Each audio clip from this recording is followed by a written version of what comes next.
Hello, नमस्कार बच्चों, कैसे हैं बच्चों। आज हमें चर्चा करेंगे आंकड़ों का प्रबंधन part second video. Part first के अंदर हमने चर्चा की थी विस्तार से आयतचित्र, उसके बारे में हमने पूरे विस्तार से चर्चा की है। और इस वीडियो में जो आंकड़ों का प्रबंधन पार्ट सेकंड वीडियो है, इसके अंदर बच्चों हम विस्तार से चर्चा करेंगे पाई चार्ट व प्रायिकता के बारे में। बच्चों, आपने आंकड़ों के प्रबंधन में क्या क्या पढ़ा है? सर, हमने आयत चित्र के बारे में भी पढ़ा है। सर, हमने बारंबारता बंटन सारणी व वर्गीकृत बारंबारता बंटन सारणी के बारे में भी पढ़ा है। 50 से 60 में बच्चों उच्च वर्ग सीमा क्या है? सर जी, इस बार मैं बताती हूँ। उच्च वर्ग सीमा 60 है। बच्चों, क्या आपने पाई चार्ट व प्रायिकता के बारे में पढ़ा है या आप पाई चार्ट व प्रायिकता के बारे में कुछ जानते हैं? नहीं सर जी, हमने प्रायिकता व पाई चार्ट के बारे में अभी नहीं पढ़ा है और ना ही हमें इसकी जानकारी है। ठीक है बच्चों, आज हमें पाई चार्ट व प्रायिकता के बारे में विस्तार से चर्चा करेंगे। तो सबसे पहले हमें पाई चार्ट के बारे में चर्चा करते हैं। पाई चार्ट में देखिए बच्चों, आपके सामने है वृत्त आलेख, एक संपूर्ण पाई चार्ट को वृत्त आलेख भी बोलते हैं। वृत्त आलेख या पाई चार्ट एक संपूर्ण और उसके भाग के बीच में संबंध को दर्शाता है। और दूसरे नंबर पर देखिए क्या है, संपूर्ण वृत्त, यानी जो पूरा वृत्त होता है उसको त्रिज्या खंडों में विभाजित किया जाता है। और थर्ड देखिए बच्चों, तीसरा नंबर पर क्या है, प्रत्येक त्रिज्या खंड का माप उसके द्वारा निरूपित सूचना को दर्शाता है। और 4 नंबर पर देखिए क्या है, पाई चार्ट में संपूर्ण केंद्रीय कोण, पूरे का पूरा केंद्रीय कोण जो होता है वो कितने डिग्री का होता है, 360 डिग्री का।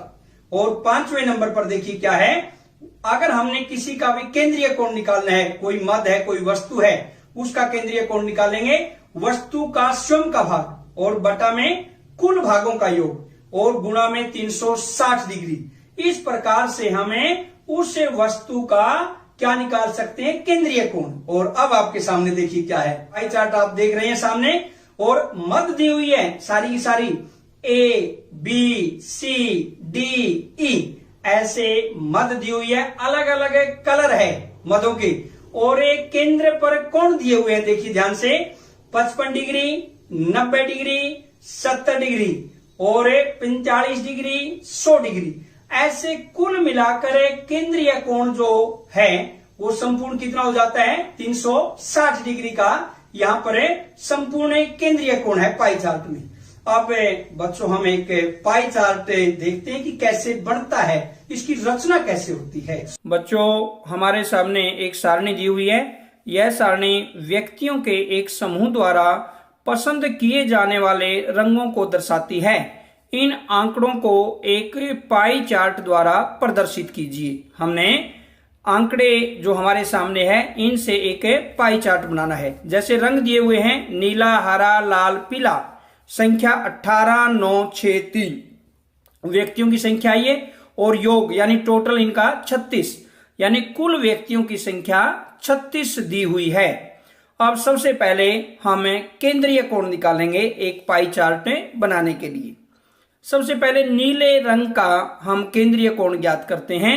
नीले रंग में जो पसंद करते हैं नीले रंग को, व्यक्तियों की संख्या 18 है, कुल व्यक्ति 36 है, तो हम क्या करेंगे, 18 भाग में 36 और गुणा में 360 डिग्री।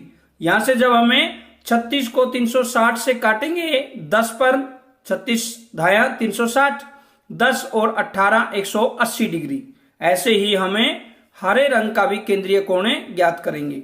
जैसे 9 भाग में 36 गुणा में 360, यानी 9/36 भी कह सकते हैं, 1/4 और 360 को जब 4 से भाग देंगे तो कितना आएगा बच्चों, 90 डिग्री। अब ऐसे ही हमें लाल रंग का भी केंद्रीय कोण ज्ञात करेंगे। 6 भाग में 36 गुणा में 360 डिग्री, तो 6 बटा 36 6 यानी 60 डिग्री लाल रंग का केंद्रीय कोण आएगा। अब ऐसे ही पीले रंग का भी हमें केंद्रीय कोण ज्ञात करेंगे। 3 भाग में 36 गुणा में 360 डिग्री, या 36 को 10 पर 360 चलेगा ना, 36 धाया 360, 10 गुणा 3 30 डिग्री, यानी हम ये कह सकते हैं पीले रंग का केंद्रीय कोण है 30 डिग्री। अब बच्चों हमने सभी रंगों का केंद्रीय कोण ज्ञात कर लिया। नीले रंग का 180 डिग्री, हरे रंग का 90 डिग्री, लाल रंग का 60 डिग्री, पीले रंग का 30 डिग्री। और जब हम संपूर्ण केंद्रीय कोण की बात करते हैं, यानी टोटल बच्चों क्या आएगा, सारे के सारे जब कोणों का योग करेंगे 180 प्लस 90 प्लस 60 प्लस 30, यानी हम ये कह सकते हैं 360 डिग्री संपूर्ण केंद्रीय कोण। अब हमें एक पाई चार्ट का निर्माण करेंगे, क्योंकि हमारे पास प्रत्येक रंग का केंद्रीय कोण है। अब प्रकार की सहायता से बच्चों कोई भी त्रिज्या लेकर एक वृत्त खींचेंगे। ये आपके सामने प्रकार की सहायता से एक वृत्त खींचा गया।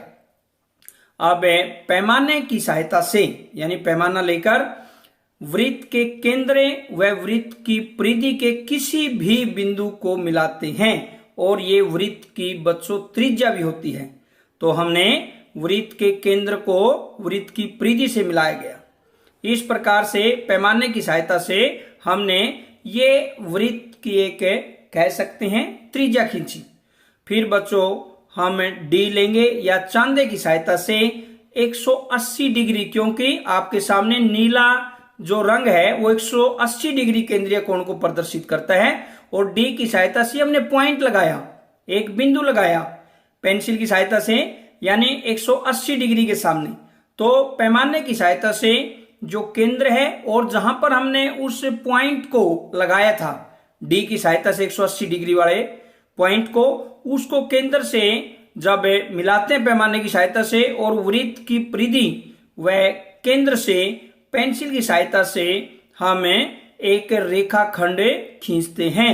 जैसे बिल्कुल ये वृत्त का जो केंद्र है वो वृत्त की परिधि से मिलाया, और ये जो नीले रंग का केंद्रीय कोण 180 डिग्री का हम कह सकते हैं बच्चों केंद्रीय कोण आपके सामने है। अब उसके बाद हमें हरे रंग का 90 डिग्री का केंद्रीय कोण बनाना चाहेंगे, और लाल रंग का 60 डिग्री है, और पीले रंग का 30। तो हमने डी को लिया, डी को थोड़ा सा हमने उल्टा कर दिया, और उल्टा करके बच्चों जैसे आपको बिल्कुल दिखाई दे रहा है, जो इसके डी के बिल्कुल बीच में, यानी हमें दोनों साइड में 0, यानी एक साइड में 0 है 180 0 180 ऐसे, उस लाइन को जो दोनों परिधियों को, यानी हम ये कह सकते हैं ये वृत्त का व्यास है।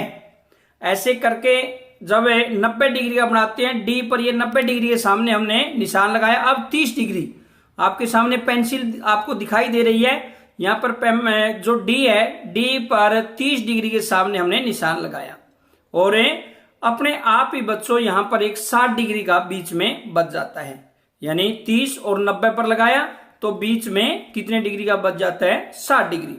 अब पैमाने की सहायता से बच्चों हम क्या करेंगे, सबसे पहले 90 यानी 90 डिग्री किसका केंद्रीय कोण है, हरे रंग का वृत्त के केंद्र, वह जो डी की सहायता से हमने जिस पॉइंट को लगाया था उस पॉइंट पर पैमाने को रखेंगे, वह वृत्त के केंद्र पर पैमाने को रखकर इस प्रकार से पेंसिल की सहायता से 90 डिग्री का हमें कोण बनाते हैं।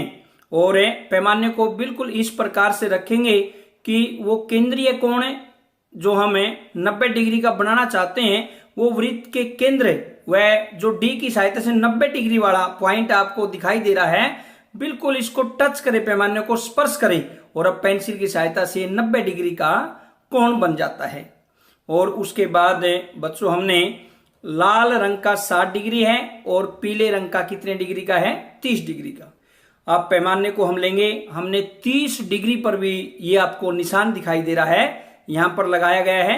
पैमाने को इस प्रकार रखेंगे हम कि वृत्त का केंद्र वह जो 30 डिग्री का पॉइंट लगाया था हमने डी की सहायता से, वो दोनों ही पैमाने को स्पर्श करें।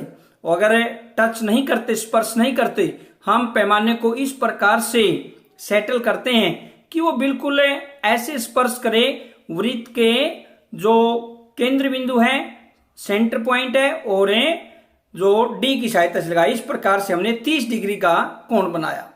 और यहां पर बच्चों बीच में अपने आप ही क्या बच गया, 60 डिग्री। जो लाल कलर है ये बीच में 60 डिग्री का शेष बच जाता है। और अब हमें प्रकार की सहायता से ये नीले रंग का जो हमने 180 डिग्री का कोण बनाया था, ऐसे एक चाप लगाएंगे प्रकार की सहायता से 180 डिग्री, क्योंकि नीले रंग का केंद्रीय कोण 180 डिग्री है। और ये हमने एक चाप लगाई, और चाप लगाने के बाद हमने यहां पर लिख दिया 180 डिग्री। ये आपके सामने 180 डिग्री ये नीले रंग का केंद्रीय कोण है। और ये उसके बाद आता है बच्चों हरे रंग। हरे रंग का केंद्रीय कोण कितना, 90, लाल का 60 और पीले का 30। अब हम क्या करेंगे, जैसे 30 डिग्री का केंद्रीय कोण है उसके आगे, तो हम यहां पर ये 30 डिग्री का केंद्रीय कोण दिखाएंगे, और ये पीले रंग का हमने केंद्रीय कोण को दर्शाया। उसके बाद ये 60 डिग्री, क्योंकि ये बीच में कितना बचता है 60 डिग्री, और 60 डिग्री किसका आता है, लाल रंग का। और उसके बाद ये 90 डिग्री, बिल्कुल सही। और ये 90 डिग्री किसका आता है बच्चों, हरे रंग का। इस प्रकार से हमने एक पाई चार्ट का निर्माण किया। सारणी दी हुई है। विद्यार्थियों द्वारा पसंद किए जाने वाले आइसक्रीमों की महक या हम कह सकते हैं स्वाद प्रतिशत में दिया हुआ है। जैसे महक, कौन कौन सी महक है, चॉकलेट, वेनिला, अन्य प्रकार। जब हम पाई चार्ट का निर्माण करेंगे बच्चों, सबसे पहले हम क्या करेंगे, केंद्रीय कोण ज्ञात करेंगे, क्योंकि हमने सेंटर पर ही तो एंगल बना के करेंगे। केंद्रीय कोण ज्ञात करेंगे। अब आपके सामने केंद्रीय कोण ज्ञात करने की सारणी, महक एक साइड में, चॉकलेट, वेनिला, अन्य प्रकार। पसंद करने वाले विद्यार्थियों का प्रतिशत दिया हुआ है 50%, 25%, ये तो दी हुई है सारणी। अब हमने कैसे करना है, एक तो संपूर्ण का भाग निकालने पहले कि वो उस पाई चार्ट में संपूर्ण का कितना भाग है जो हम दर्शाएंगे। 50% में है, इसलिए बटा में 100 करेंगे। प्रतिशत का अर्थ कुल, कुल कितना हुआ 100, तो हम क्या करेंगे 50 बटा में 100, और बराबर किसके हुआ बच्चों 1/2। वेनिला, वेनिला में भी ऐसे ही हम भाग निकालेंगे जब संपूर्ण का 25 बटा में 100 यानी 1/4। ऐसे ही अन्य प्रकार में हम भाग निकालेंगे 25 बटा 100 बराबर 1/4। और अब बहुत ही महत्वपूर्ण बात, केंद्रीय कोण, जहां से पाई चार्ट का निर्माण होता है, हम 360 डिग्री का भाग निकालेंगे यानी केंद्रीय कोण। सबसे पहले हम चॉकलेट का केंद्रीय कोण ज्ञात करेंगे।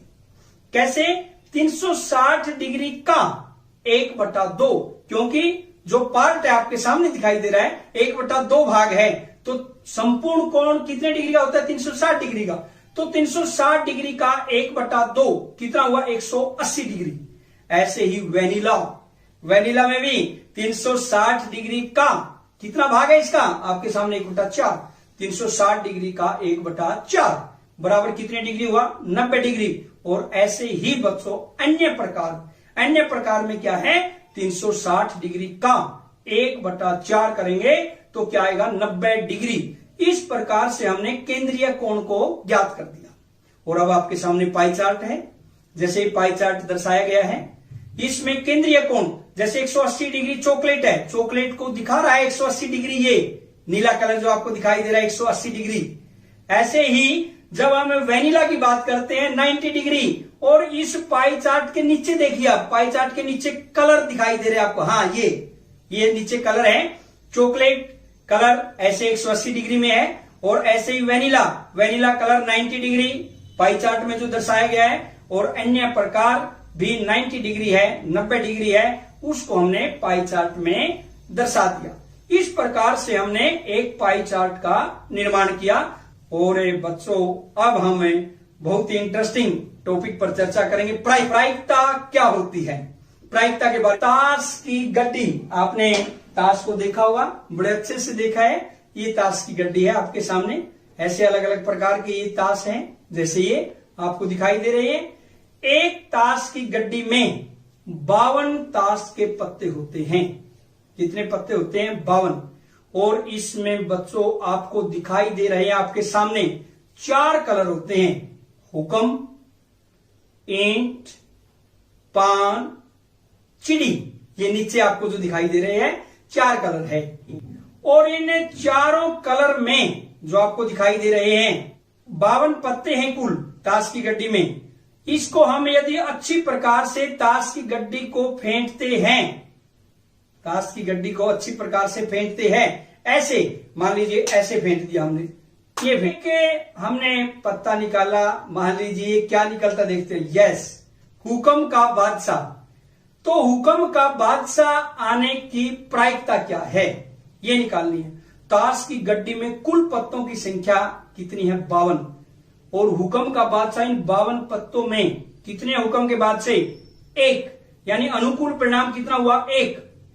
और कुल परिणाम बच्चों कितना है? 52। कुल परिणाम कितना है?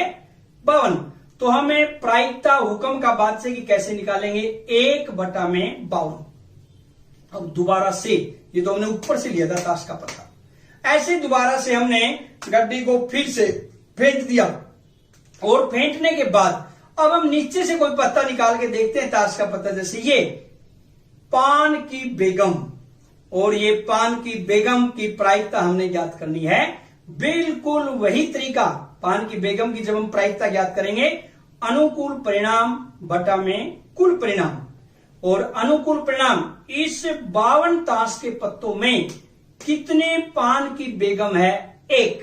अनुकूल परिणाम तो 1 हुआ। और कुल ताश के पत्ते कितने हैं? 52। तो प्रायिकता पान की बेगम की कितनी हुई बच्चों? 1/52। ये था आपका प्रायिकता के बारे में हमने विस्तार से चर्चा की। और अगर बच्चों आपने वीडियो को बिल्कुल ध्यान से देखा है तो आप इन प्रश्नों को स्वयं बड़े अच्छे ढंग से कर पाएंगे। आपके सामने है, एक विशेष दिन किसी बेकरी की दुकान में विभिन्न वस्तुओं की बिक्री रुपयों में दी गई है। किसमें दी गई है? रुपयों में। और नीचे सारणी दी हुई है। इन आंकड़ों के लिए एक पाई चार्ट बनाइए। आपने इन आंकड़ों से एक पाई चार्ट का निर्माण करना है। प्रश्न नंबर 2 आपके सामने है। जब एक पासे को फेंका जाता है तब एक अभाज्य संख्या, ए पार्ट एक अभाज्य संख्या, और बी पार्ट में 5 से बड़ी एक संख्या की प्रायिकता ज्ञात करनी है। और अब बच्चों आपने इन दोनों प्रश्नों को स्वयं बड़े अच्छे ढंग से कॉपी पर करना है। आज की वीडियो में इतना ही। जय हिंद, जय भारत।